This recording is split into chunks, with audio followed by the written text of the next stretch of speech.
Je rentre de Paris où j'ai pris part à l'invitation du président de la République française, Emmanuel Macron, au sommet sur le financement des économies africaines le mardi 18 mai 2021. Ce sommet a été précédé d'un dîner d'échange le lundi 17 au soir, qui a duré assez longtemps pour essayer d'évoquer de manière informelle et sans donc vraiment formalité les questions de fond que nous devrions discuter le mardi 18. Au cours du sommet, nous avons examiné plusieurs questions essentielles relatives à la mobilisation des financements importants et innovants en faveur des pays africains pour la vaccination accrue des populations contre la COVID-19, ainsi que pour la relance économique de nos pays. En effet, le Fonds monétaire international estime que jusqu'à 285 milliards de dollars de financement supplémentaire seraient nécessaires aux pays africains sur la période 2021-2025. pour renforcer la réponse à apporter à la pandémie COVID-19.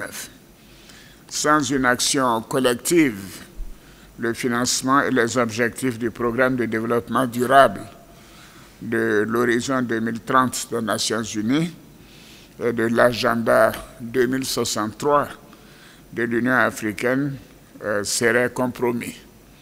C'est pourquoi nous avons décidé d'agir ensemble pour proposer un plan de soutien financier substantiel pour donner une impulsion à l'économie des pays africains. Dans l'immédiat, la priorité absolue est de vaincre la pandémie. Et à cet égard, certains États, tels que la France, ont décidé de mutualiser leurs efforts pour permettre un accès équitable aux vaccins, au traitement et aux moyens de diagnostic sûrs et abordables en Afrique.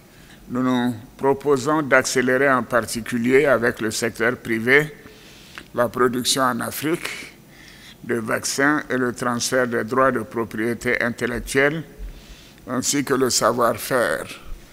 J'ai demandé au Premier ministre de prendre la tâche de la Société financière internationale, la SFI, pour que la Côte d'Ivoire fasse partie des pays qui demanderont à ce que la fabrication du vaccin se fasse en Côte d'Ivoire.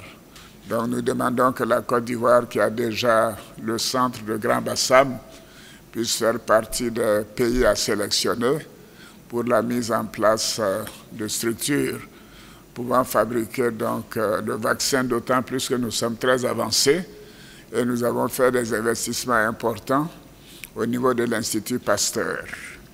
Plus généralement, la conférence a décidé de mettre l'accent sur le développement du secteur privé, qui est le socle du développement de nos économies. La conférence a appelé à soutenir, comme lors de la crise financière de 2009, l'allocation de droits de tirage spéciaux du FMI d'un montant de 650 milliards de dollars, dont près de 33 milliards pour le continent africain. Nous avons insisté pour qu'il y ait plus de solidarité et surtout que le continent africain puisse bénéficier de montants additionnels et aussi que les discussions puissent se poursuivre pour mettre à la disposition du continent 100 milliards de dollars au lieu de 33, qui seraient prélevés en partie sur les allocations des pays développés qui jouissent d'une situation confortable de réserves de change telles que l'Union européenne, la Chine, les États-Unis, le Japon et d'autres pays. Enfin, nous nous sommes mis d'accord pour poursuivre l'initiative de suspension de la dette jusqu'à fin 2021. Cette décision, je pense, sera prise au cours des prochaines semaines à l'occasion de la rencontre du G20. Alors, il s'agit d'adopter une approche différenciée et des mécanismes de soutien pour permettre aux pays avec une dette soutenable, c'est le cas de la Côte d'Ivoire, et un accès aux marchés internationaux de capitaux, de mobiliser des ressources longues et à des taux d'intérêt plus faibles. Les pays africains ont par ailleurs plaidé pour un déficit plus important dans le financement de leur économie pour la lutte contre la pandémie du Covid-19 et le terrorisme. En prélude au sommet sur le financement des économies africaines, j'ai participé à un mini-sommet des chefs d'État et de gouvernement de l'UEMOA, notamment pour permettre à la Banque ouest africaine de développement de pouvoir avoir accès à une allocation de DTS. J'ai également eu des entretiens avec mes homologues Kaïs Saïed de Tunisie, Cyril Ramaphosa d'Afrique du Sud et Mbandao, président de la transition du Mali, ainsi qu'avec la directrice générale du FMI, Mme Kristalina Georgieva, le directeur général des opérations de la Banque mondiale, M. Axel Van Trosberg, et le président de la Commission de l'Union africaine, M. Moussa Mahama Faki. Alors, ces entretiens ont été l'occasion de passer en revue les relations de coopération entre la Côte d'Ivoire et les pays respectifs, ainsi qu'avec, bien évidemment, les institutions de Bretton Woods et la Commission de l'Union africaine, et d'évoquer les questions régionales et internationales. Au cours de mon séjour, j'ai également assisté aux obsèques du président fondateur de Jeune Afrique, M. Béchir Ben Yamed, qui est décédé il y a quelques semaines et qui a apporté une grande contribution au développement de l'Afrique et surtout, je crois, à l'émancipation des jeunes de notre continent.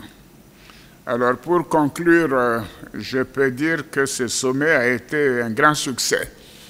Bien sûr, ce sont des promesses pour le moment, non seulement pour notre pays, mais également pour toute l'Afrique, et donne de bonnes perspectives pour accélérer la relance de nos économies. Il a permis aux chefs d'État et de gouvernement ainsi qu'aux institutions financières internationales de réfléchir ensemble sur la problématique de financement des économies africaines et de proposer des solutions durables et innovantes pour le développement du continent africain. Il y avait au total une vingtaine de pays africains, dont les 5 pays du G5 Sahel. Donc c'était une bonne représentation au niveau donc, du continent.